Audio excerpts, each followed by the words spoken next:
বাংলাদেশের গত কয়েক বছরের মধ্যে যে সকল দেশি এবং বিদেশি ব্যক্তিত্ব আলোচনার একদম স্বর্ণ শিখরে পৌঁছে গিয়েছেন, তাদের মধ্যে বর্তমান মার্কিন রাষ্ট্রদূত জনাব পিটার ডি হাস তিনি অন্যতম। আবার খুব অল্প সময়ের মধ্যে জনপ্রিয়তার তুঙ্গে পৌঁছে, আবার খুব অল্প সময়ের মধ্যে জনপ্রিয়তার একেবারে তলানিতে নেমে যাওয়ার ক্ষেত্রে গত 50 বছরে সম্ভবত বাংলাদেশে মিস্টার পিটার ডি হাসের মতো এরকম অবস্থায় কেউ পড়েননি। কেউ কেউ হয়তো অনেক জনপ্রিয় হন, কিন্তু পিটার ডি হাস স্বাধীন বাংলাদেশে কেবল বিদেশি রাষ্ট্রদূত নন, আমাদের দেশি অনেক রাজনৈতিক নেতার সঙ্গে যদি তুলনা করা হয় তাহলে 2023 সনের ডিসেম্বর মাসে তার যে জনপ্রিয়তা, এই জনপ্রিয়তা তুলনাহীন, অতুলনীয়। এটি এক জন্মে কোনো মানুষের হয় না। এবং তিনি যদি বাংলাদেশে এরকম সুযোগ থাকতো প্রেসিডেন্ট পদে দাঁড়াতেন, তার ধারের কাছে দাঁড়ানোর মতো কোনো লোক ছিল না। বা তাকে যদি বলা হতো যে এই লোকটি প্রধানমন্ত্রী হবেন, জনগণ ভোট দাও এবং তার বিপরীতে অমুক অমুকে দাঁড়াবে, তাহলে মিস্টার পিটার ডি হাস তিনি একেবারে চোখ বুজে প্রধানমন্ত্রী হয়ে যেতে পারতেন। কিংবা মার্কিন রাষ্ট্রদূতের অফিস বা ঢাকাস্থ মার্কিন রাষ্ট্রদূতের যে কার্যালয়, মার্কিন দূতাবাস, এটি তখন ক্ষমতার এমন একটা পর্যায়ে পৌঁছে গিয়েছিল up to December, Awami League যেভাবে মনোনয়ন দেয়, বিএনপি যেভাবে মনোনয়ন দেয়, ওভাবে যদি 300টি আসনে মার্কিন দূতাবাস মনোনয়ন দিত, তাহলে সেই মনোনয়ন মার্কিন দূতাবাসের মনোনয়নপ্রাপ্ত যারা লোকজন, তাদের সঙ্গে নির্বাচনী মাঠে যদি ফেয়ার ইলেকশন হতো, নির্বাচনে জয়লাভ করাটা সত্যিকার অর্থেই রাজনীতিবিদদের জন্য কঠিন হয়ে যেত। এবং এটাই ছিল বাস্তবতা। এখন সেই মিস্টার পিটার ডি হাসকে নিয়ে আওয়ামী লীগের লোকজন ঠাট্টা করে, বিএনপির লোকজন গালাগাল করে, দেশের মানুষ অবিশ্বাস করে, এবং তিনি যে কথাই বলেন না কেন বা যেখানে বের হন না কেন, তার আর জাতীয় পার্টির যিনি এখন চেয়ারম্যান রয়েছেন, এই দুজনের মধ্যে যে বন্ধুত্ব বা মিল এবং এই দুজনের যে গুরুত্ব, ঠিক একই গুরুত্ব এখন মিস্টার পিটার ডি হাস হয়ে গিয়েছে। ফলে জনাব জি এম কাদেরকে নিয়ে যেভাবে মানুষ ট্রল করে, যেভাবে হাসাহাসি করে, তার যে কোনো ভালো কথাকে এখন মানুষ নেতিবাচক অর্থে নেয়, একইভাবে মিস্টার পিটার ডি হাসের কথাবার্তা নিয়েও সেরকম আলোচনা হচ্ছে। তিনি কেন বেরোচ্ছেন না, তিনি পালিয়ে কোথায় ছিলেন, যখন তিনি পলাতক ছিলেন সেই শেষের দিকে ভারতের ভয়ে, সেই পলাতক থাকা অবস্থায় তার সঙ্গী কে ছিল, তার রুমমেট কে ছিল, তিনি কি খেয়েছেন, এসব বিষয়গুলো নিয়ে লোকজন ঠাট্টা মশকরা করছে। আবার এখন তিনি আগের মতো সচল নন, ঘোরাফেরা করেন না, সবাই বলছে তার হাঁটুতে ব্যথা, আর্থারাইটিস হয়েছে। এই জন্য সবাই বলার চেষ্টা করছেন যে ঢাকা পঙ্গু হাসপাতালে তার চিকিৎসা করা দরকার, এবং এই মুহূর্তে তিনি পঙ্গু হাসপাতাল যে কত সুন্দর চিকিৎসা ব্যবস্থা, ফ্রি অফ কস্টে, তার টাকা লাগবে না, এই হাসপাতালে গিয়ে তার চিকিৎসা করা উচিত। তার হাঁটু ব্যথা, তিনি কেন কথা বলছেন না? তার দাঁতে ব্যথা, আপনারা তো জানেন যে দাঁত ব্যথা হলে গাল ফুলে যায়। আবার কিছু দাঁতে ব্যথা, পাইরিয়া জাতীয় কিছু ব্যথা আছে, এগুলো হলে গাল ফুলে না বটে, কিন্তু কথা বলা যায় না, এই জন্য তিনি কথা বলতে পারছেন না, দাঁতে ব্যথা। অনেকে আবার বলার চেষ্টা করছে, না রে না রে ভাই, দাঁতে ব্যথা নয়, লোকটার জিহ্বাতে সমস্যা হয়েছে।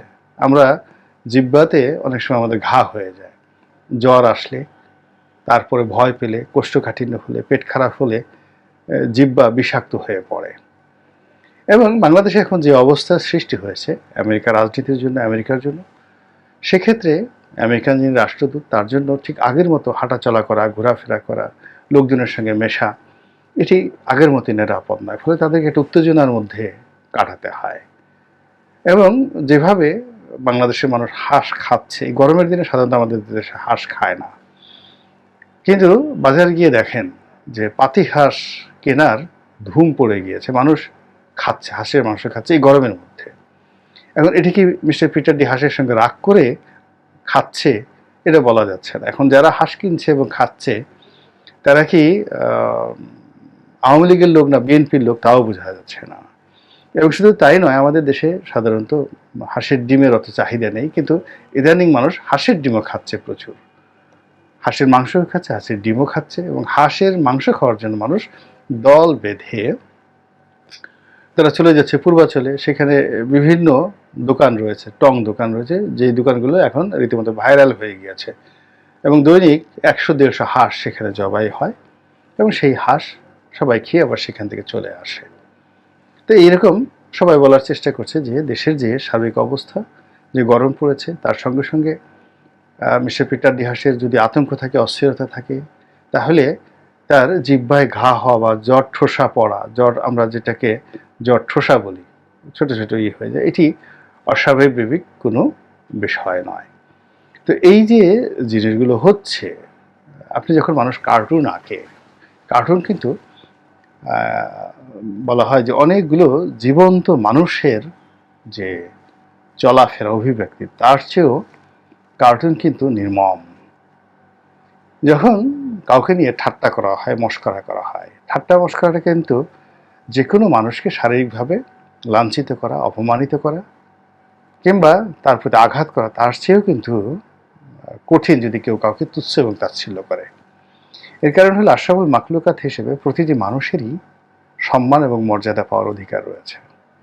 আর যদি কোনো রাষ্ট্রীয় পদ পদবিতে থাকেন এবং বিশেষ করে আমেরিকা, ইউরোপের মতো কোনো বড় কোনো রাষ্ট্রের অতি গুরুত্বপূর্ণ দায়িত্বে থাকেন, তাদের জন্য দুনিয়াব্যাপী সম্মান লাভ করা, মর্যাদা লাভ করা রীতিমতো এটি ফরজ, অবশ্য কর্তব্য। কিন্তু সেই জায়গাটিতে আমাদের দেশে ইলাস্টিসিটি হয়েছে।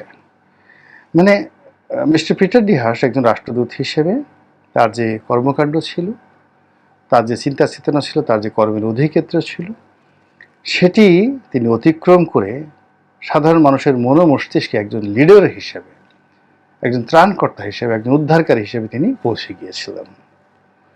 এবং সেই পৌঁছে যাওয়ার কারণে মানুষ তার কাছে আশা করেছে, মানুষ তাকে নিয়ে অনেক চিন্তা করেছে, অনেক গবেষণা করেছে, তার প্রতি নির্ভর করেছে, তাকে বটবৃক্ষ এবং অজেয় ব্যক্তিত্ব কল্পনা করেছে।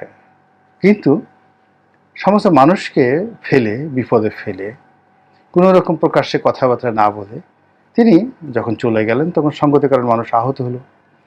তিনি যখন ফিরে এলেন তখন সমালোচনা হলো। সেই সমালোচনার জবাবে তিনি যে কথাগুলো বললেন, ঘুরিয়ে পেঁচিয়ে আকার ইঙ্গিতে অপেক্ষা করতে বললেন, সেই জিনিসের প্রতি মানুষ আর আস্থা স্থাপন করতে পারছে না। আর এদিকে আওয়ামী লীগের ক্ষমতা ডে বাই ডে বেড়েই চলেছে। তারা এখন আমেরিকাকে সাজেশন দিচ্ছে, জো বাইডেনকে সাজেশন দিচ্ছে, ট্রাম্পকে সাহায্য করার চেষ্টা করছে।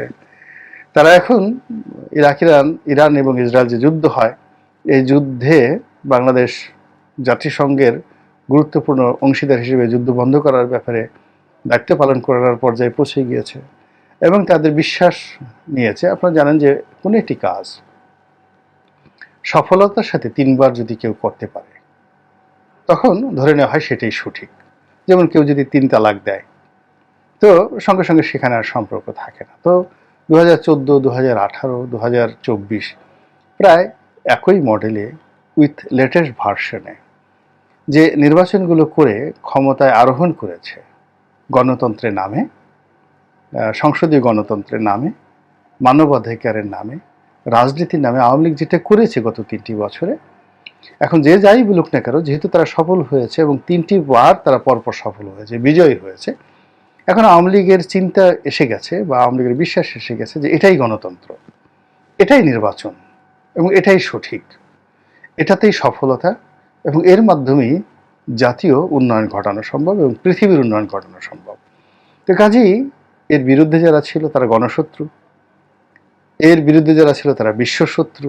এবং সেক্ষেত্রে মিস্টার পিটার ডি হাঁস যে কর্মকাণ্ড করেছেন, কাজেই তিনি রীতিমতো গণতন্ত্র হত্যাকারী রূপে, তিনি মানবাধিকারের পথে সবচেয়ে বড় বাধা হিসাবে, এবং আওয়ামী লীগ যে রাজনীতি করতে চায়, যে গণতন্ত্র প্রতিষ্ঠা করতে চায়, যে ফ্রি ফেয়ার ইলেকশনের একটা রোল মডেল তারা তৈরি করেছে, সেই রোল মডেলের জন্য মিস্টার পিটার ডি হাস হলেন সবচেয়ে যাকে বলা হয় নিন্দিত ব্যক্তি।